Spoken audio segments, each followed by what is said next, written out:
Well, there are two major issues on the new German energy policy. One was decided in 2010.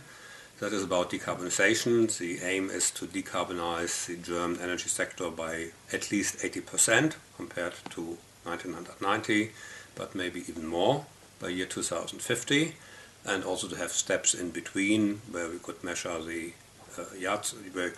progress that we have in implementing that goal. And the second element of it came in 2011 after the Fukushima disaster, when Germany decided to phase out nuclear by 2022, actually starting with the withdrawal of the 7 oldest nuclear power plants immediately in 2011, and then have a very detailed scheme how to phase out the rest of nuclear by 2022. Now then the question is how will and if Germany will succeed. Now, first question is, of course, if Germany will succeed to withdraw nuclear power by 2022, on one side, by still having reliable power supply, which is very important to Germany, to people and to industry, and at the same time also not fall back on the greenhouse gas emissions. And the second part is then what will happen by 2050. Now, for the first part, so far it went reasonably well. There was no blackout in the last winter. We are hoping that we will have no big blackout in the coming winter. Germany is mobilizing reserve plants in Germany, also under contract in Austria. And last winter Germany was eventually even delivering nuclear power to France, up to 5,000 megawatt when it was cold. So far we are reasonably on track with phasing out of nuclear, replacing it partly by renewables, and having a backup with conventional power. When it comes to our decarbonization goals, that's of course very, very far into the future. And in order to achieve that, then first of all, Germany has to implement energy efficiency to a much larger extent than we have done in the past.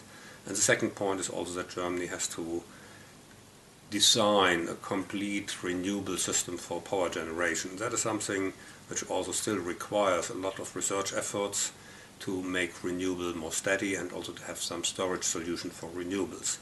That is unfortunately a little bit into the future, but we are still optimistic that we can meet the target.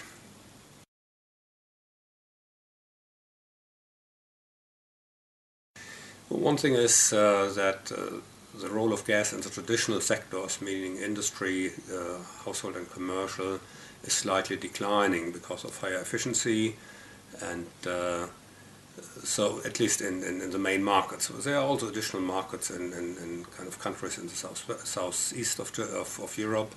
So there is a chance that this decline in traditional markets will be compensated in some new markets inside the EU. But overall, one would believe that sales in the traditional market is more or less stable. Of course, one could promote the role of gas a bit more by replacing still old heatings in traditional buildings by gas, either oil heating, or to also increase the use of combined heat and power. But that's a question of policy. With present market instruments, it's not so clear if that will happen by itself. The big question is what will happen with gas and power generation in Europe. And here we see since about 2 or 3 years cheap coal coming in from the United States, not only from the United States. There would be other countries like Colombia who could also produce cheap coal and deliver it to the European market. And therefore it might be that for some time coal will expulse gas from the power sector. That depends, of course, also on the price of carbon and carbon policy, and that is still under discussion. With the right carbon policy and with the right signals for the price of carbon, then eventually gas may increase its share in power generation, but that is something which is not clear for the future, so we just have to see if there's a political will to favor gas over coal in view of its better, lower carbon content.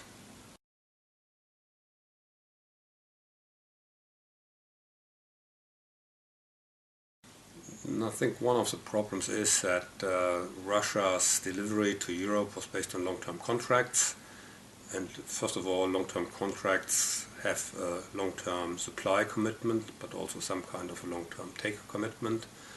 And in addition, they have some pricing mechanism. Now, with the change of the European market, some of these long-term contracts get under threat. And that is something where the Russian side has concerns. On one side, how they can fulfill their existing long-term contracts.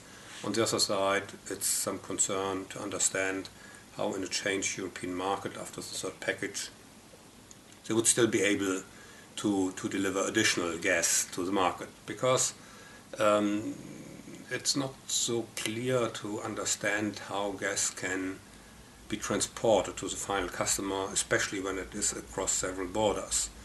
The other point is it's also not so clear how to create new capacity inside the European Union. The case in point is that there are new pipelines linking Russia to Europe. One is Nord Stream 1 and 2. The other one is South Stream, which has been started a few days ago. And on top of it, there may be 2 more lines, Nord Stream 3 and 4. And the question is how all this new capacity will then find its way into the European market. What are the rules under which new capacity are being built, and to which extent can that be used by those who are building it, and to which extent room has to be reserved for third-party access for future users, which are not clear yet. So in that regard, it's quite remarkable that Russia continues to build pipelines to supply the European market and to make reliable supplies, which are not subject to any transit country, but rather modern pipelines with a direct supply from Russia to the European Union. On the other side, there's a question mark what to do then with the gas when it's inside Europe. So when it comes to Nord Stream, there's a bit of a problem with the NEL pipeline. That's a pipeline in the north of Germany going west from Greifswald, where there was more of a permitting problem with some courts intervening and into the permission to build a pipeline, but that should be solved by the end of 2013. The other point is that only part of the Opal pipeline, which goes from Greifswald to the Czech border, can be reserved long term for those which want to use them to transport gas from Nord Stream further downstream to the south, to Whitehouse. Similar problems exist for South Stream, where it's not exactly clear how then South Stream, when it's landed onshore the European Union, how that gas will be transported further on, under what regulation. So Russia is indeed facing a lot of uncertainties, and for the time being it's not very clear how these uncertainties will be solved.